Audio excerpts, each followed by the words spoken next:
Bienvenidas y bienvenidos a nuestra quinta sesión virtual de nuestro curso de Introducción a las Ciencias Sociales. En esta ocasión vamos a revisar La condición humana de Hannah Arendt, algunos extractos, una lectura dirigida. Es un texto escrito por Hannah Arendt, uno de los teóricos políticos más importantes del siglo XX, y que es un texto que originalmente se publica en 1956. Aquí lo que vamos a revisar concretamente con Hannah son dos conceptos centrales. Ella habla de la vida activa, que es distinta a la vida contemplativa. Hemos venido atravesando por Karl Popper, por Giovanni Sartori en la política, lógica y método de las ciencias sociales, en fin, Bloch, el tema de cuestiones metodológicas, historiográficas, entre otras materias. Lo último que habíamos revisado era la ideología alemana de Karl Marx. Todo eso, Marx justamente es digamos que la frontera de cristal entre la vida activa y la vida contemplativa. En esta ocasión hemos revisado durante todas las 4 sesiones anteriores muchas vertientes de la vida contemplativa. Vamos a abordar la problemática de la vida activa, y a Hannah Arendt le gusta distinguirlo en 3 subtemas, en 3 líneas de investigación: labor, trabajo y acción, que son los ejes centrales del texto de La condición humana. La labor es la actividad correspondiente al proceso biológico del cuerpo humano, cuyo espontáneo crecimiento, metabolismo y decadencia final están ligados a las necesidades vitales producidas y alimentadas por la labor en el proceso de la vida. Eso es la labor, una labor, el metabolismo del hombre con la naturaleza. El trabajo es distinto, es lo que hacen nuestras manos, es la transformación de la materia prima. Lo que hacemos con las manos, transformamos la materia prima y la convertimos en un insumo. Y cuando terminamos, se acaba nuestro trabajo. La labor es eterna, la labor es permanente. En esta ocasión lo que estoy haciendo es dar una clase virtual y es labor, pero el trabajo por supuesto supuso quien realizó el lente y quien realizó todos los elementos fundamentales para la construcción de estos instrumentos que nos permiten, cinematográficos, que nos permiten hacer esta clase y esta transmisión. El trabajo es la actividad correspondiente a lo no natural de la existencia del hombre. Proporciona un artificial mundo de cosas distintas a todas las circunstancias naturales. La condición humana del trabajo es la mundaneidad. El trabajo es todo aquello que se hace con las manos, todo aquello que se transforma a través de la materia prima, y todo aquello que perece y que tiene una vida útil. La acción, el concepto más importante de la ciencia política y sin duda una de las categorías capitales de toda la construcción de las ciencias sociales. La acción es la única actividad que se da entre los hombres sin la mediación de cosa o materia, correspondiente a la condición humana de la pluralidad. Mientras que todos los aspectos de la condición humana están de algún modo relacionados con la política, esa pluralidad es específicamente la conditio per se, la condición per se y sine qua non de toda vida política, de toda vida pública. En este momento sí existe una mediación de materia, sus computadoras, las tabletas donde en este momento me están escuchando, la plataforma, por supuesto, el canal de YouTube de la dirección de A Distancia. Evidentemente sí existe una mediación de materia, pero si esto fuera una clase formal, una clase presencial, y estuvieran ustedes frente a mí y pudiéramos conversar, estaríamos platicando en torno a las ideas de Hannah Arendt sin mediación, porque las ideas, el papel es tan solo un conducto. Estaríamos pudiendo conversar directamente, dialogar directamente, y no tendríamos necesariamente materia, un espacio físico por supuesto, pero no materia que intermedie, que sirva de árbitro entre nosotros. Eso sería una acción. Por eso la acción es el concepto central de las ciencias sociales, porque todas las ciencias sociales se basan en mayor o menor medida en los componentes y las consecuencias específicas de la acción. Vamos con nuestro concepto clave, y el concepto clave que vamos a utilizar en esta primera sesión de La condición humana de Hannah Arendt: la labor. La opinión de que labor y trabajo eran despreciados en la antigüedad debido a que solo incumbían a los esclavos es un prejuicio de los historiadores modernos. Los antiguos razonaban de manera muy diferente. Creían, dice Hannah Arendt, que era necesario poseer esclavos debido a la servil naturaleza de todas las ocupaciones útiles para el mantenimiento de la vida. Sobre esta base defendían y sostenían la intuición de la esclavitud. Laborar significaba estar esclavizado por la necesidad. Tenemos que ir poco a poco siguiéndole la línea a Hannah Arendt, porque lo que hoy tenemos, los economistas clásicos, David Ricardo, Adam Smith, incluso el propio Marx, no diferenciaron el trabajo y la labor. ¿Y a qué se debe esta ausencia de diferenciación, esta ausencia de distinción? Precisamente de que la labor era despreciada de la vida pública y de las ocupaciones humanas, dignas de ser consideradas de la condición humana, de la condición de los hombres. La labor se restringía a las condiciones de vida y por tanto se limitaba a los esclavos. Precisamente por esto, por esta dilación de la incursión de la labor y por tanto de la necesidad a la vida pública, David Ricardo, Adam Smith, los economistas clásicos no distinguen por completo entre trabajo y labor. La utilizan como sinónimo, pero realmente no es ningún sinónimo. Esto que estamos haciendo es labor y no tiene nada que ver con el trabajo con las manos que se hace en una fábrica. Debido a que los hombres estaban dominados por las necesidades de la vida, solo podían ganar su libertad mediante la dominación de esos a quienes sujetaban a la necesidad de la fuerza. La institución de la esclavitud en la antigüedad representaba el intento de excluir la labor de las condiciones de vida del hombre. Aristóteles, por ejemplo, negó la capacidad del esclavo.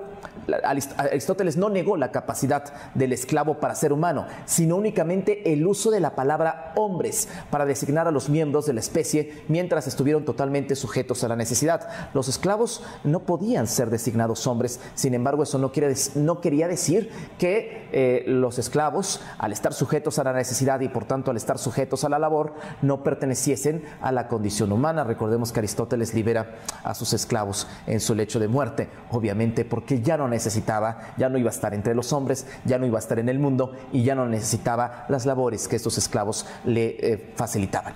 El animal laborans es solo uno, a lo sumo el más elevado de la especie animal que puebla la tierra. Y este es justamente el concepto que está entre Tejillas, el concepto que está entre Rendillas, es el del pensamiento. Labor significa el consumismo, el metabolismo del hombre con la naturaleza, y para que el hombre sea llamado, esto es en el pensamiento de los antiguos, para que el hombre amerite ser llamado en su calidad de hombre, pues necesita acciones mucho más elevadas, necesita pensar, filosofar, trascender, accionar.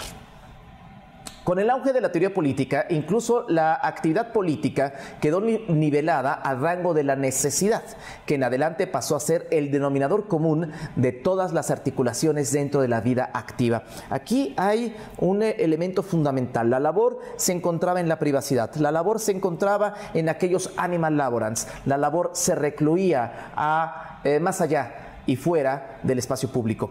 Cuando irrumpe la necesidad, surge la política social. Por supuesto, estamos hablando de las consecuencias de las revoluciones burguesas, concretamente de la Revolución Francesa, y entonces lo que tenemos ahí es que ingresa la labor y todos los sujetos que hacen posible esta labor a la vida pública, y entonces la necesidad y la política social se centran en el punto de sinergia de todos los asuntos públicos políticos. Pero esto será hasta finales del siglo XVIII. Antes no es el caso.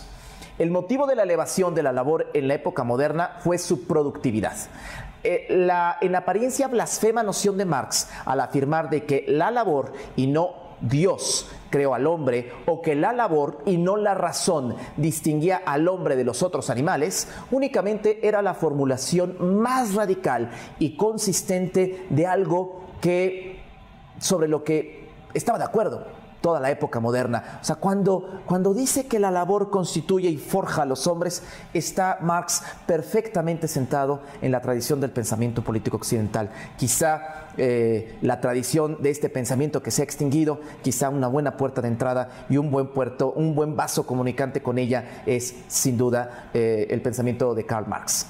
La distinción entre labor productiva y improductiva contiene, aunque con prejuicio, la distinción más fundamental entre trabajo y labor. La labor siempre es absolutamente productiva. Existe un superávit de la labor.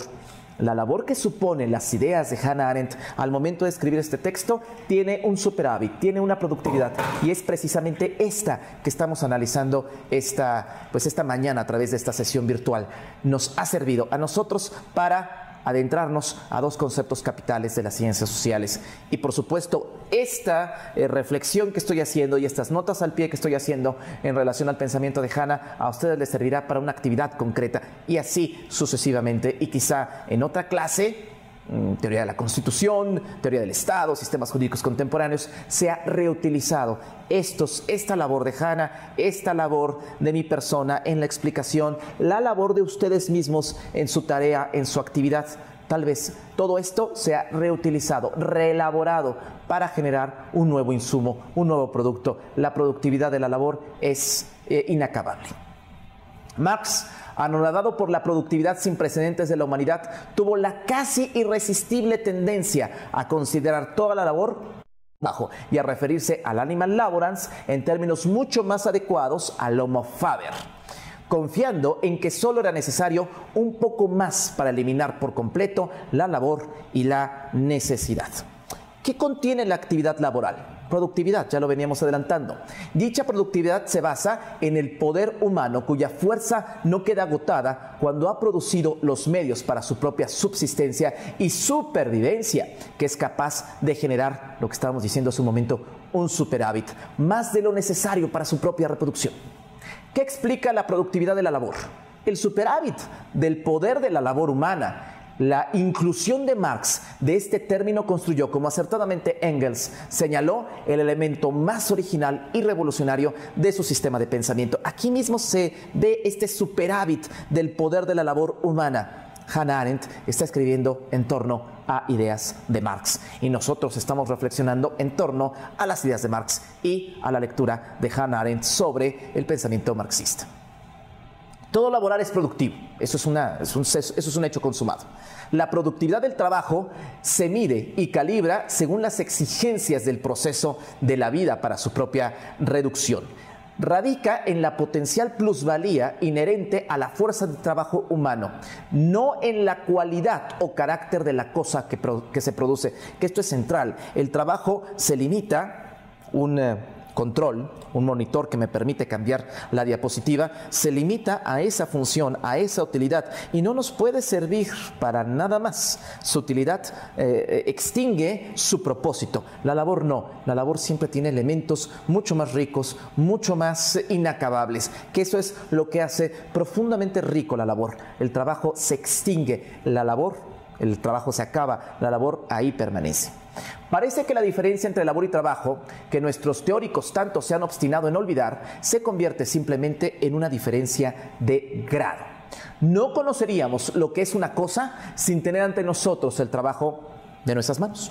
Un monitor, por ejemplo, una pantalla blanca, una cámara, un control. Para el caso del trabajo, su fin llega cuando el objeto está acabado, dispuesto a incorporarse al mundo común de las cosas. El laborar, por el contrario, siempre se mueve en el mismo círculo, prescrito por el proceso biológico del organismo vivo. Al fin de su fatiga y molestia solo llega con la muerte de ese organismo. La pregunta es, ¿cuándo dejamos de trabajar? Cuando acabamos las cosas en las que estamos trabajando. Cuando se acaban los objetos, cuando los objetos han sido terminados. ¿Cuándo dejamos de laborar? ¿Cuándo dejamos de existir? ¿Cuándo dejamos de estar entre los hombres? ¿Cómo definió Marx la labor? Como el metabolismo del hombre con la naturaleza, como ya he adelantado, en cuyo proceso el material de la naturaleza se adapta mediante un cambio de forma a las necesidades del hombre. La necesidad es el motor de la labor. Y esto es precisamente la idea de Marx en relación a que las revoluciones son las locomotoras de la historia. Las revoluciones surgen por las necesidades, y hacer revolución no es un trabajo, es una labor, dirían de manera muy romántica, es una forma de vida. El trabajo más que la labor es destructivo. La labor no puede ser destructiva. El trabajo más que la labor es destructivo, puesto que su proceso saca la materia de las manos de la naturaleza sin devolvérsela en el rápido curso del natural metabolismo del cuerpo vivo. Este este control está hecho de plástico, seguramente es un polímero, y el polímero tengo entendido que viene del petróleo. Nunca regresamos. Si esto se rompe y se tira a la basura, nunca vamos a regresar el petróleo a la naturaleza, regresamos su transformación. El trabajo siempre es destructivo, la labor no, es constructiva y además es dialéctica. El repentino ascenso de la labor comienza cuando John Locke descubrió que es la fuente de toda propiedad. Siguió su curso cuando Adam Smith afirmó que la labor era la fuente de toda riqueza y alcanzó su punto culminante en el sistema de labor de Marx, donde pasó a ser la fuente de toda productividad y expresión de la misma humanidad. No obstante, los tres igualaron el trabajo con la labor, de manera que a esta la dotaron de ciertas facultades que solo posee el trabajo. De acuerdo a Marx, la revolución tiene por noble tarea hacer que el hombre se emancipe de la labor. Recordemos aquel texto de la Sagrada Familia que decía: en el comunismo, escrito por Marx y Engels, en el comunismo no hay pintores, solamente hombres que pintan. De acuerdo a Marx, la revolución tiene por noble tarea hacer que el hombre se emancipe de la labor. Solo cuando ésta queda abolida, el reino de la libertad podría suplantar el reino de la necesidad. Aquí es cuando vemos la confusión entre la falta de distinción entre labor y trabajo. La labor no la podemos eliminar de nuestras vidas. Podemos emanciparnos del trabajo, liberarnos del trabajo, pero no liberarnos de la labor, porque la única manera en que nos liberemos de la labor es 3 metros bajo tierra. ¿Dónde comienza el reino de la libertad? Una libertad que está muy relacionada con el ingreso, con el consumo, con el metabolismo. Donde cesa la labor, determinada por la naturaleza y la extrema utilidad. Donde acaba el gobierno de las necesidades físicas inmediatas. La libertad comienza donde comienzan las cosas. Porque la libertad tiene que ver con poder hacer, con poder ir, con poder venir, con poder adquirir, con poder poseer objetos, cosas, inmuebles. Locke encontró la propiedad privada en la cosa más privada que se posee, es decir, en la propiedad del hombre, en su propia persona, o sea, de su propio cuerpo. La labor de nuestro cuerpo y el trabajo de nuestras manos, que siempre esto es central. Nosotros laboramos con el cuerpo y trabajamos única y exclusivamente con las manos. La labor de nuestro cuerpo y el trabajo de nuestras manos pasan a ser uno y lo mismo, ya que ambos son los medios para apropiarse de lo que Dios ha dado en común a los hombres, dice Hannah, y estos medios, cuerpo, manos y boca, son los naturales apropiadores, ya que no pertenecen en común a la humanidad, sino que se dan a cada hombre para su uso privado. Desde el punto de vista de la labor, los útiles fortalecen y multiplican la fuerza humana hasta el punto de casi reemplazarla. Aristóteles, por ejemplo, imaginó lo que un día quizás sería realidad, lo que quizá hoy ya es realidad, que cada utensilio podría desempeñar su propio trabajo cuando se le ordenara. Entonces, la lanzadera, decía Aristóteles, tejería y el plectro tocaría la tira sin que una mano les guiara. Prácticamente Aristóteles adelanta lo que es Siri y lo que son muchos sistemas digitales. Los esclavos, incluso en una era digital, hoy, cuando el sueño de Aristóteles es casi posible, no nos hemos librado de la labor. Estoy frente a ustedes laborando a través de medios digitales. Los esclavos no son instrumentos de fabricación de cosas o de producción, sino de vida. Seguimos con Aristóteles, que consume constantemente sus servicios. El proceso de vida que requiere la labor es una actividad interminable, como ya nos ha venido quedando claro. ¿Cuál es el fundamento, ya para ir cerrando, de la división de la labor? La división de la labor se basa en el hecho de que dos hombres puedan unir sus fuerzas, su fuerza laboral, y comportarse mutuamente como si fueran uno solo. Esta unidad es exactamente lo opuesto a cooperación. Indica la unidad de la especie con respecto a la cual todo miembro es lo mismo e intercambiable. En este momento, Hannah, la labor de Hannah, junto con la nuestra, estamos unidos en una unidad. No estamos cooperando, estamos unidos en una simbiosis, hasta cierto punto sintética. Se dice que vivimos en una sociedad de consumidores. Eso quiere decir que vivimos en una sociedad de laborantes. La labor que se parte de la naturaleza y quizá la más poderosa de todas las fuerzas naturales. Eso también es central. ¿Cuál es la más poderosa de todas las fuerzas naturales? La labor, porque la labor es, recordemos, el retablo central de la Capilla Sixtina, lo que nos iguala con el Creador universal. La labor nos iguala en nuestra capacidad creadora y en nuestra capacidad virtuosa divina. Ninguna violencia ejercida por el hombre, excepto la empleada en la tortura, puede igualar la fuerza natural que ejerce la propia necesidad. La tortura, por cierto, dice Hannah, etimológicamente, una nota al pie, quiere decir la necesidad que ningún hombre puede soportar. ¿Cuál fue, no todo es miel sobre hojuelas, cuál fue el peligro que vislumbró Marx? La posibilidad latente, sin la emancipación de la labor, de que la humanidad se sujetara al yugo de la necesidad. En razón de lo mismo, Marx insistió que el objetivo de la revolución no podía ser la emancipación ya lograda de la clase laborante, sino de la labor misma. A primera vista este objetivo parece utópico, el único, estrictamente utópico en las enseñanzas de Marx. No podemos emancipar, lo único que se puede es emancipar a los cuerpos laborantes, al trabajo de los cuerpos laborantes, pero no podemos emancipar, negar nuestra naturaleza, porque estamos inmersos en el mundo y estamos inmersos en la naturaleza, y la labor es la fuerza natural más fuerte, más vinculante. ¿Cuál es la esperanza que inspiró Marx? La ilusión que dio por sentado que la fuerza de la labor, como cualquier otra energía, no puede perderse, de modo que si no se gasta y agota en las pasadas faenas de la vida, muda automáticamente a otras actividades más elevadas. 100 años después de Marx sabemos que ese razonamiento es una falacia. Regresamos a la sentencia de la Sagrada Familia. En el comunismo no habrá pintores, solamente hombres que pintan, y entonces el hecho de emanciparse del trabajo nos lleva a una labor con actividades más grandes, más esenciales, filosóficamente mucho más necesarias. Esto es un elemento estrictamente utópico en el pensamiento de Marx, porque existe la ociosidad. ¿Cuánto tiempo malgastamos y tiramos en las redes sociales? ¿Cuál es la cultura de masas? Al animal laborans se le permitió ocupar la esfera pública y, sin embargo, mientras el animal laborans siga en posesión de dicha esfera, no puede haber auténtica esfera pública, sino solo actividades privadas abiertamente manifiestas.